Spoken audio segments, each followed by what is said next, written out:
Hey, what's up, everybody? It's BDF44 coming at you with another installment of my playoff prediction series. Right now, we're going to talk Clippers, Dallas Mavericks here. And, with this series, you got a really, really interesting dynamic because these are two teams that saw one another last year. Dallas was defeated, but it was in a lot of people's minds because of the absence of Porzingis, who was not available in the final couple of games. This is a Dallas team that obviously is run by the services of Mark Cuban and trickles down, of course, to uh, fantastic coach in Rick Carlisle and, of course, one of the premier superstars in the league, Luka Doncic. And basically, Doncic is, he's continuing to prove to all of us why he's the next Larry Bird, basically. He's just a fantastic scorer, a fantastic passer, fantastic just about every aspect of the game, not named defense. And defensively, he's not great, but he's not afraid of contact, and that's most important. He's not afraid to rebound, and he can score from anywhere. He has a touch of the ball and the ability to do trick shots and all types of stuff that you just don't see every day. He is a phenom of the highest order, and I expect great things out of him in this series. On the other hand, you got the Los Angeles Clippers, who have been humbled. They are a basketball team who's been humbled quite a bit last year by the way that their playoffs ended and the circumstances surrounding their bubble experience. And earlier in the season, they got off to a pretty slow start, had guys missing in and out of the lineup. Obviously they went through the process of guys missing games, like Kawhi Leonard particularly missed some games early on. Paul George has missed some games as well. But they found some talent in some areas. They found some guys like a Terrence Mann has been really good for them. Marcus Morris has continued to play well for them. So they found some things. They picked up Nicholas Batum, who's been a pleasant surprise. He's overachieved quite a bit on this team. They picked up Rajon Rondo, obviously, who does Rondo things. It's playoff time, so he's going to be ready for that. They picked up Boogie Cousins, who's finally able to run on the floor consistently and play. For the first time in like 3 years, he's out there. So this is a deceptively talented roster with a reputation for fizzling out, but with players on the team that are not known for doing that. This is a much better Clipper team, in my opinion, than last year's Clipper team because of the presence of those two sound minds, those two sound presence players in those ex-Lakers in Boogie Cousins and Rajon Rondo. Those two alone negate all of the old history, the old karma from last year. So in my opinion, this is a team that's going in with a fresh conscience, a fresh start, and a more cohesive bunch based on the passing ability, passing greatness of Rajon Rondo, for which was missing on this team last year. They had no facilitator, and it showed.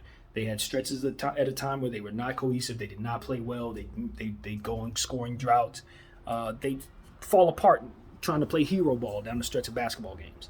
That should not be a problem this year with Rondo on the floor, with Boogie on the floor as well, who's also an excellent passer. They have much more facilitating down there, and I think that's the difference. So in looking at this team, obviously, when you're talking about the Clippers, you want to start with the defensive end, even though it doesn't always translate.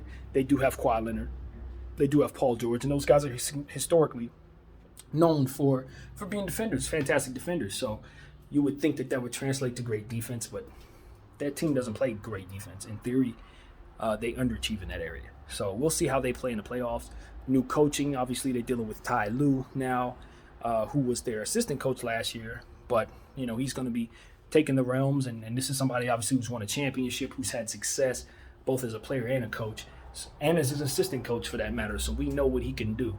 And it's just, I have a lot more faith in this Clipper team than I had in last year's Clipper team. Even though last year's team had a lot more hype surrounding their name, this team has had more time together than last year's team. And particularly, this is a year where Paul George and Kawhi Leonard know one another now.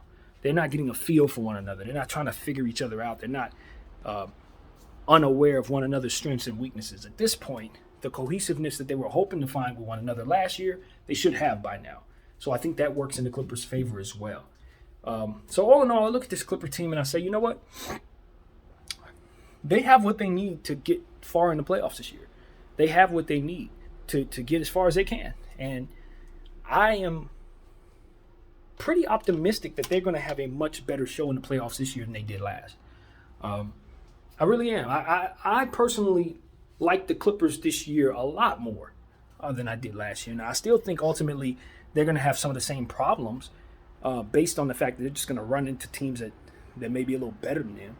But for what they're running on the floor, yeah, they should be able to get a victory in this series for sure. I do have them beating the Dallas Mavericks again this year. It ain't going to be the same type of deal to where if Porzingis is out, that'll make the difference. Whether Porzingis is out there or not, I do believe the Clippers are a better team this year. And I expect them to beat the Dallas Mavericks in probably about 5 or 6 games. It depends on how much they can get out of Luka Doncic. Unfortunately, as great as Luka is, even when he plays great, it really only does but so much for the team as it pertains to winning and losing. He can get you the win. Obviously, he's extremely clutch in that regard. You know he can help. But if the game isn't being run close, I don't know that his heroics are necessarily going to be able to pull you out of it. A guy that I feel like I need to mention right now is Tim Hardaway Jr., who's playing phenomenally. He's been consistent this year. It's been one of the better seasons of his career, in my opinion. Shooting the ball, just scoring the ball very, very, very well for that team. Definitely a helpful piece.